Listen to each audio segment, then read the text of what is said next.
And we're live. Good almost morning, Summa scholars. Welcome to the Daily Summa. Today is Saturday, April the 12th, the fifth week of Lent. Howdy, Joe. Do you have your mic on? I do. Okay, but you're munching. But I'm munching.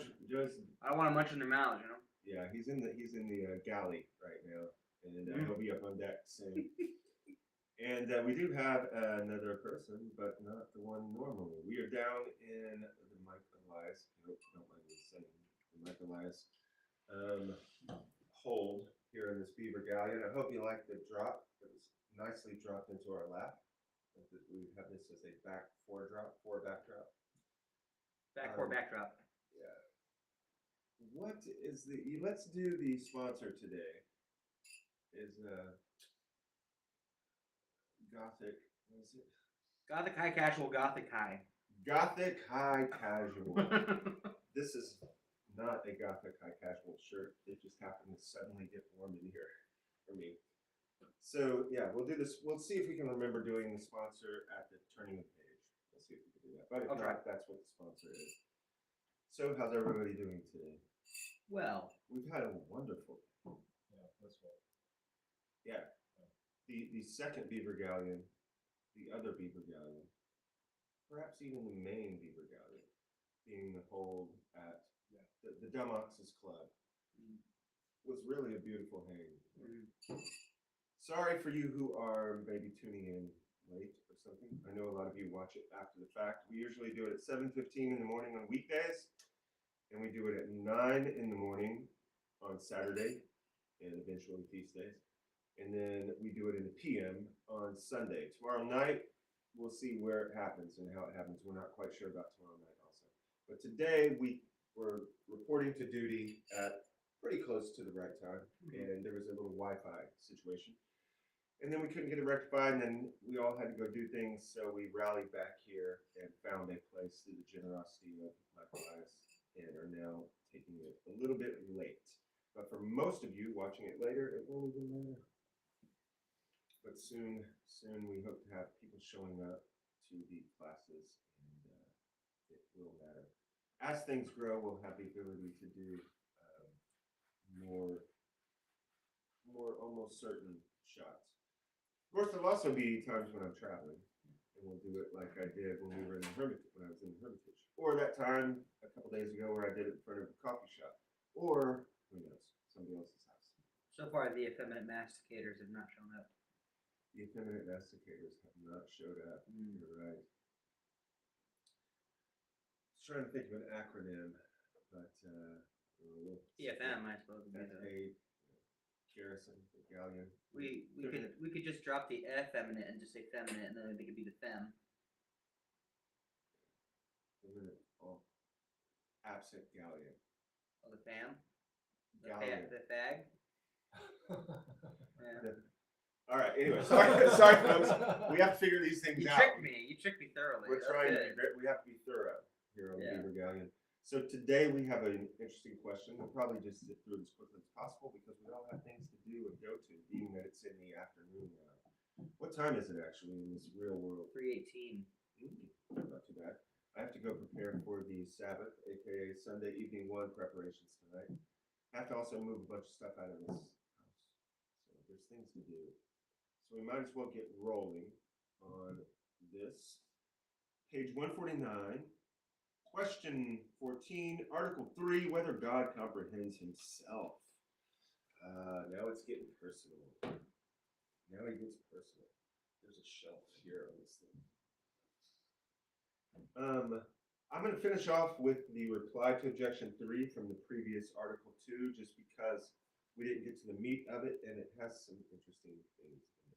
So, folks, let's set sail. Here we go. Reply to objection 3 from Shimon. Existence in nature does not belong to primary matter, which is a potentiality, unless it is reduced to act by a form.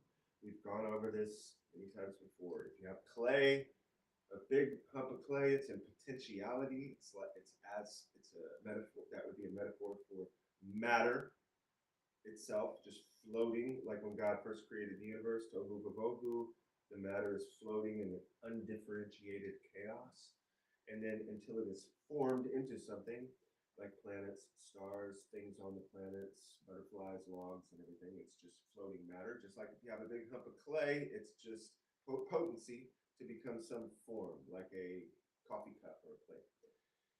So we already know this. Now, our passive intellect has the same relation to intelligible objects as primary matter has to natural things, for it is in potentiality as regards intelligible objects, just as primary matter is to natural things. So just as you have this clay that's in potentiality to be turned into the form of a cup or a statue or a plate, and you have primary matter when God created the universe that's in potentiality to be formed into things like me and you, so also, Thomas is saying, it's a similar reality in our intellect. That is, our passive intellect is sitting there, if you want to put it that way, waiting to be acted upon, just like the clay is waiting to be acted on by the clay. A better image would be the warm wax waiting for the seal to be pushed into it. So your passive intellect, just like matter, is sitting there inert, passive, and waiting. And then when your eye hits something, your ear hears something, that natural object, what does he call it? What's he call it? Primary matter has natural things. That natural object impresses itself upon your intellect. So right now, I see the camera, I see Joe, I see Mike, I see all these things. They are impressing themselves upon my intellect. That's the first step into formation of a soul. That's why, as I said before, it's so important to guard the gates. Because everything that enters into your eyes and ears is in some way making an impression upon you. The depth and the breadth and the depth and the force with which it's able to impress on you depends upon the resilience of your soul, just like a virus to someone's immune system. And that is, in my opinion, one of the images of tuma and tar, or clean and unclean in the scriptures. There are different levels of clean and unclean in the scriptures, and some things can affect you more deeply. As soon as you're even in the room with them, you become completely unclean, like a corpse. Some things you can be in the room with it, but it won't make you unclean unless you touch it. And some things won't make you unclean unless you actually drink from the vessel. So, and those are lower levels of uncleanness. So you may be the type of person that you walk into a room and you see someone, let's say let's just make an obvious crass one. You walk into a room, someone invites you over to a friend's house, and there's some guys over in the corner doing drugs. Fill in the blank of whatever drugs you prefer to put in the picture. Coffee. They're doing a line, they're doing coffee. Yeah, they're overdoing this drug. If you have zero connection to that drug, you've never done it, nor do you have a desire to. It's like such a level of uncleanness, separation from you, that it makes no impression on you. It doesn't affect you. If you maybe did that drug 20 years ago, but you've been delivered and now you don't have any use for it, you may see it and it's still not affect you because God has done work on you and it no longer you. But if you stopped doing that drug, let's say 5 years ago, and you're pretty much, you don't think about it anymore, but you've been having a fight with your wife, and today was a bad day, and you're in a weak state, and you see him doing it, it may be a little level of uncleanness that impresses upon you, and then that actually sticks. It makes a little impression. For the other people, it's like taking that wax, and it's completely hard and cold, and you put the stamp on it, and it does nothing to it. But maybe you, in that situation I just described, get a little impression. And then, of course, the next step is, what if you just stopped doing that drug 6 months ago or 6 days ago, and you're fighting it, and you told yourself, I'll never do it again. Then you walk in the room, and oh, it's there. And man, that thing just hits you. And even if you don't do it there, you leave the house, and you're sitting there that night in your bed going crazy, and you go out and get some and do it. That level of uncleanness impressed upon you, your passive intellect got the light from the sun reflected off of those people, and which relays to you that matter, which is informed. It's in the form of those people and that drug. And then that informs your soul and makes an impression, and then you can go deeper in what happens afterwards. But I just want to give that general idea so that these, or that example, so that these terms Thomas is using aren't so abstract and highfalutin. So let's read that over again and just think about that. Now, our passive intellect has the same relation to intelligible objects, like the people doing drugs and the drugs on the table, whatever is intelligible, as primary matter has to natural things. So the primary matter gets turned into different forms and shapes, like Joe or Craig or a dolphin, whatever.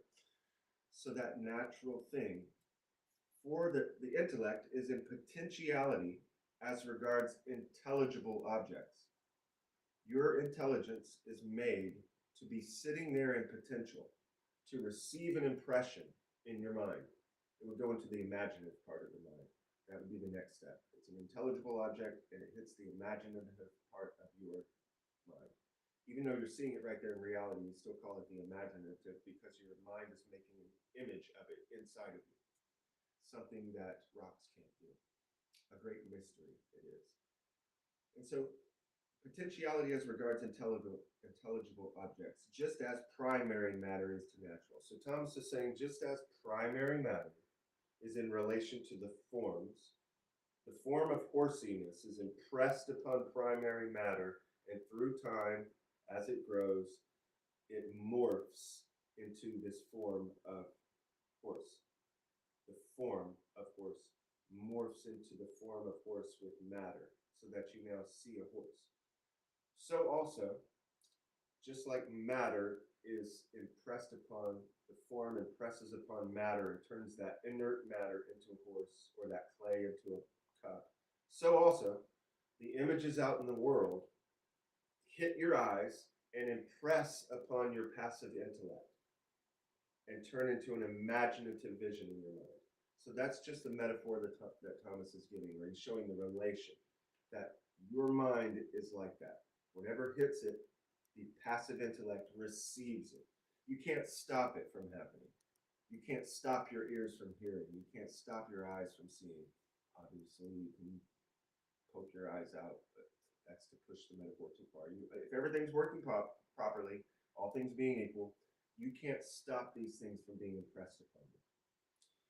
So that is how the intellect works. It's in a state of passivity until something enters into it through your eyes, ears, nose, mouth, and your touch, your senses. Hence, our passive intellect can be exercised concerning intelligible objects only so far as it is perfected by the intelligible species of something. Perfected, remember that's like what we said about making a stack of wood to make a campfire. Once the thing is perfected or come into its full form, like if you see a little tadpole or a little black dot of a frog in the egg, it just looks like a black dot. But once it's turned and grown from the tadpole stage and it enters into being a frog, it is fully perfected. And then it is now ready to make an impression of frogginess on your passive intellect. In that way, it understands itself by an intelligible species, as it understands other things. Let's start that over. And in that way, it understands itself by an intelligible. Hence, our passive intellect can be exercised concerning intelligible objects only so far as it is perfected by the intelligible species of something. When that thing hits your eye, then it becomes perfectly activated in your intellect and you see the image. And in that way, it understands itself by an intelligible species as it understands other things. For it is manifest that by knowing the intelligible object, it understands also its own act of understanding, and by this act knows intellectual faculty. Now Thomas is jumping to a next layer of knowledge that we have that dogs and cats can't do. He's basically saying we're self-aware. We can have that whole process take place within us, just like a dog can, just like a horse can. But we also can reflect upon the fact that that just happened, which is what I've been doing from the beginning of this class. I've been doing reflecting upon our own ability to see. So Thomas is saying we have that ability to know that we are a knower. We have ability to see that we are a seer. We can sit and think about seeing and knowing apart from seeing and knowing. That's a powerful abstraction. We're moving up on the spirit realm when we do that. In the realm of the spirit, we are ascending. But here's the kicker in the reply to Shimon. But God is pure act in the order of existence, as also in the order of intelligible objects. Therefore, he understands himself through himself. God, we are seeing things outside of us. And then that process goes on within us. And then we think about it. But for God, there is nothing acting upon him. There's nothing impressing upon him. He is pure act. So his knowledge of himself is like ours. It's opposite. Our knowledge of ourself and our knowledge of sight and impression is sort of like God's, except ours happens through motion, through space-time, in a step-by-step manner. But for God's, what he is seeing is not out there coming into him. What he is seeing is he himself, and is in intimate relation to himself eternally. So for God, he does know himself, but immediately and eternally without any separation of event or time. How that works, we don't know. He is wholly other. That's one of the things that makes him wholly other, that his knowledge of himself is immediate. And of course, we can get into Trinitarian language here, which Thomas will later on in the Summa, where he talks about the Trinity. All right, on to Article 3. Whether God comprehends himself. Let's see what old Larry has to say. It seems that God does not comprehend himself. Come on, Larry. For Augustine says that whatever comprehends itself is finite as regards itself. But God is in all ways infinite, therefore he does not comprehend himself. It's almost like, not exactly like the monad thing we talked about. As soon as you talk about the monad, now you have two things. Something talking about the monad. So Larry's saying, but look, if God knows himself, then there's that whatever comprehends itself is finite as regards itself. That comprehending thing is comprehending something else. And so, of course, Thomas is going to clarify that later in the reply. And he's going to say something very similar to what we just said at the beginning of this class. God's knowledge of itself and comprehension is immediate. Objection 2, Ralph. If it is said that God is infinite to us and finite to himself, it can be argued to the contrary, that everything in God is truer than it is in us. Okay, he's got us. Ralph's got us. Let's hear what else you have to say, Ralph. If therefore God is finite to himself, but infinite to us, then God is more truly finite than infinite. Oh, you shell gamer, Ralph. Much which is against what was laid down above in question 7, article 1. Therefore, God does not comprehend himself. Okay, that was a good little shell game. We'll keep going and see what he says. Did we get to reply to objection 2? Just real quick, the audio was bad because I made a mistake and Steve pointed it out and I have fixed it. Thank you, Steve. Thank you, Steve, for pointing out this galleon getting a little rattled. We've ran up the rat lines, made the proper adjustments. The crew is very shipshape. Back in at it. Back at full wind. Yeah. Here we go with the said contra. On the contrary, Augustine says that everything that understands itself comprehends itself. But God understands himself. Therefore, he comprehends himself. All right, that's the argument from authority. Let's go to the rational argument, where we really start having some fun. I answer that God perfectly comprehends himself, as can be thus proved. A thing is said to be comprehended when the end of the knowledge of it is attained. And this is accomplished when it is known as perfectly as it is knowable. As, for instance, a demonstrable proposition is comprehended when known by demonstration, not, however, when it is known by some probable reason. Now he's just talking pure science, naturalistic science. He's just saying how propositions and demonstrations work, which may surprise some skeptics to know how scientific Thomas is, but that's another story. Now, it is manifest that God knows himself as perfectly as he is perfectly knowable. For everything is knowable according to the mode of its own actuality. You can't know a thing until it's actualized fully. The little black dot tadpole frog, you can't know what it is until it's fully actualized. In fact, I actually saw a video recently of a guy making a pond, and in the pond grew up this, it was a very large and beautiful pond. I mean, it's like a David Attenborough movie. This guy's video on YouTube was beautiful. And he showed all the processes of making this pond. And then gradually it turned into a habitat for numerous species. And he was showing very tight close-up shots on these tadpoles and these eggs from the frogs. And they're amplex. I think it's amplexia or amplex. It's when the frogs mate. And then he showed the little like egg. It almost looked like a cell. Well, I guess it was. It was like a little glowing see-through outside with a little black center, little omelet, little froglet.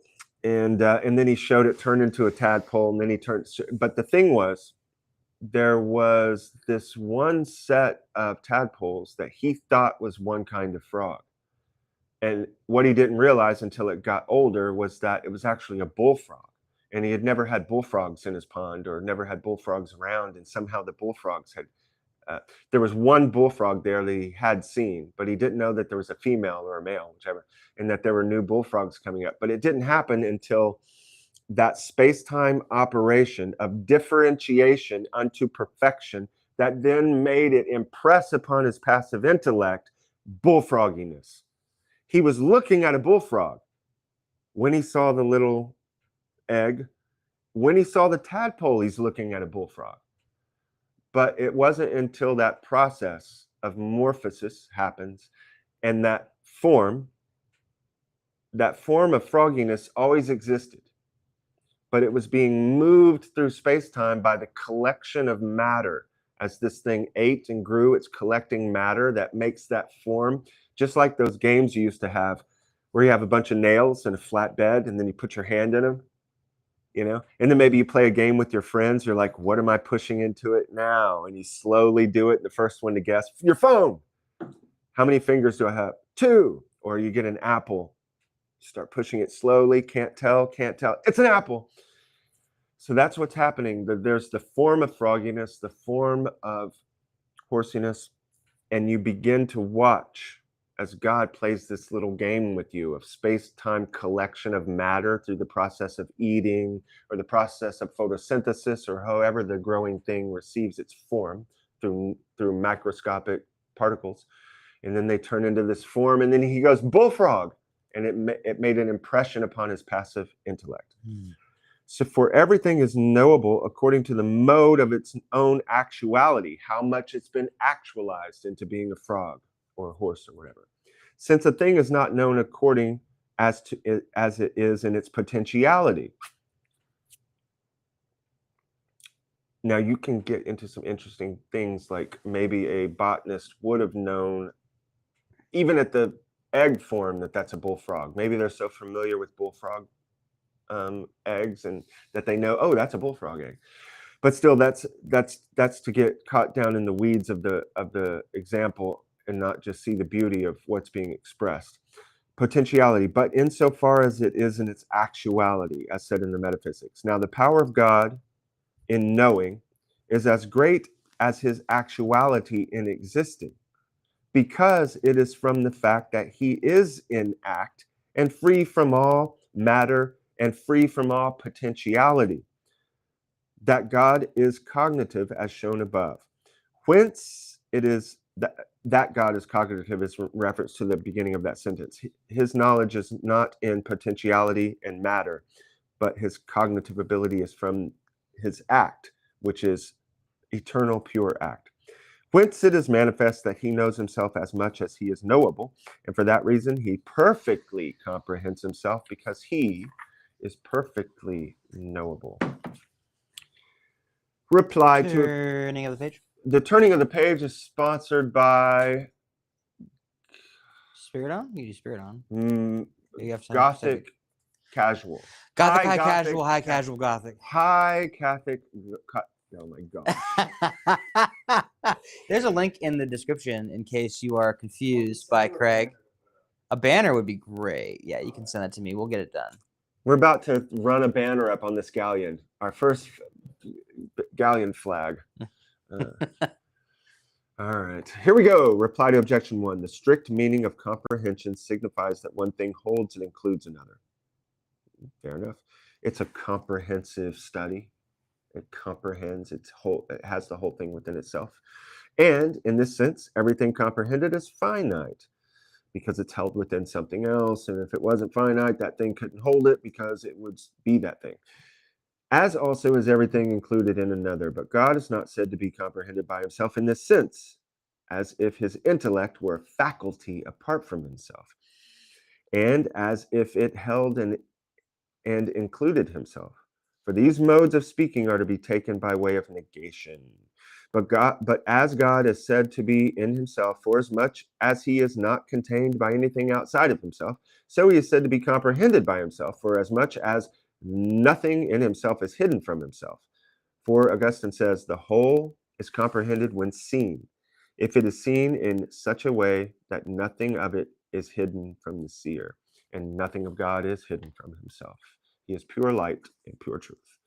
Reply to objection 2.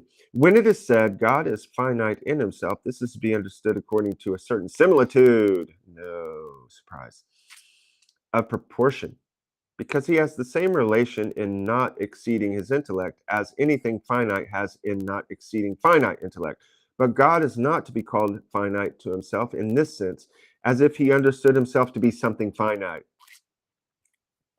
It's a similitude. In our sense, when we comprehend something, we comprehend it, and it's understood that it's a thing, our intellect, standing outside of the other thing, comprehending it.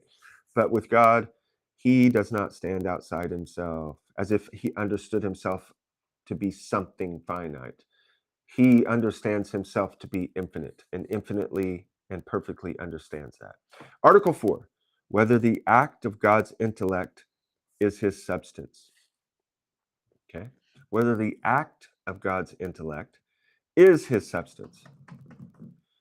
It doesn't say whether the intellect is his substance. It says whether the act of God's intellect is his substance. Let's see what goes on here. Objection 1 from Larry. It seems that the act of God's intellect is not his substance.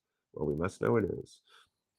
For to understand is an operation, but an operation signifies something proceeding from the operator.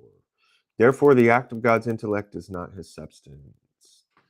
Objection 2. Further, to understand one's act of understanding is to understand something that is neither great nor chiefly understood, but secondary and accessory. Understanding that you understand, he's saying, is a separate and secondary action. It depends on how you look at the things and what you're talking about, but that is true.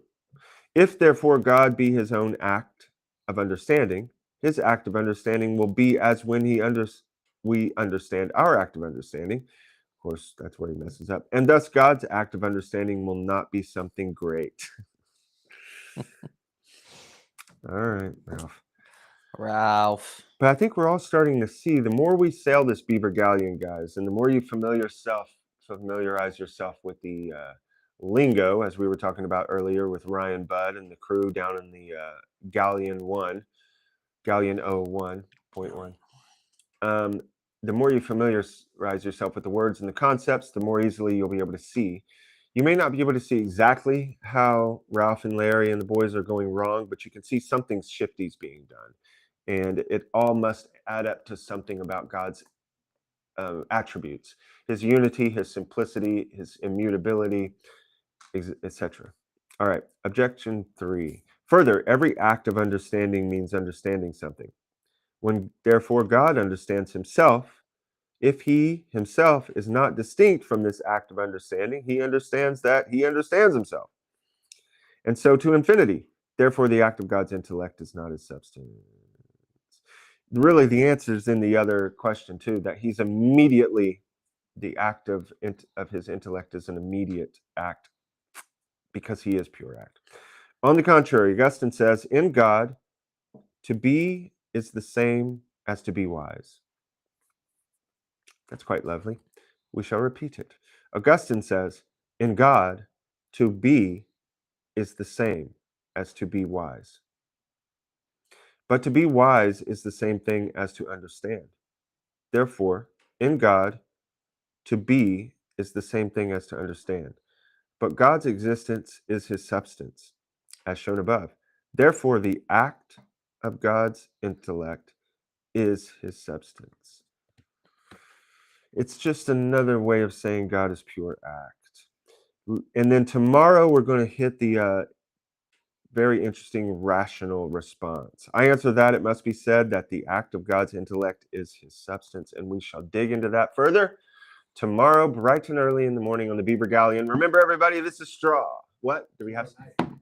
Oh, tomorrow night. You're right. Not bright and early. Tomorrow morning, bright and Tomorrow, early. dark and late. Yeah, dark and late. Tomorrow we wake up and we do morning prayer, and then we joyfully eat a feast and celebrate, and then we go to Mass and receive the reality of all of this straw within our own bodies. Fare thee well, everybody. Have a good day.